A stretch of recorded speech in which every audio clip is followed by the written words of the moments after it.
conversion of one system of units to another.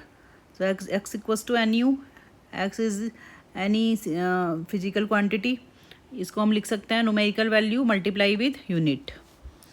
So we have to convert one system into another. For example metre को हमें centimetre में convert करना है या फिर MKS unit को CGS यूनिट में कन्वर्ट करना है.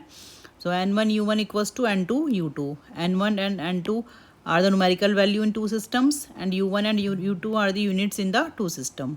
तो यहाँ पर यूनिट का जो डायमेंशनल फॉर्मूला है ये सेम रहता है. तो that is MA LB TC हम मान के चलते हैं. सो वी कैन राइट N1 ये फर्स्ट सिस्टम के साथ और N2 multiply with second system. So we can find out N2 equals to N1 multiply with this और ये डिवीज़न में आ जाएगा. और फिर we can write it separately for mass length and time.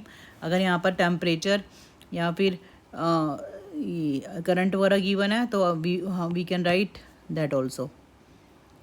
Now we will see some numerical.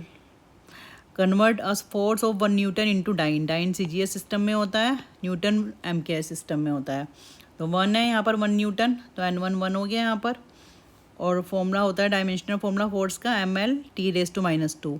तो यहाँ से we can say A1 B1 और C-2 अगर हम कंपेयर करते हैं दोनों को. So N2 equals to we will write mass in first system, तो ये kg.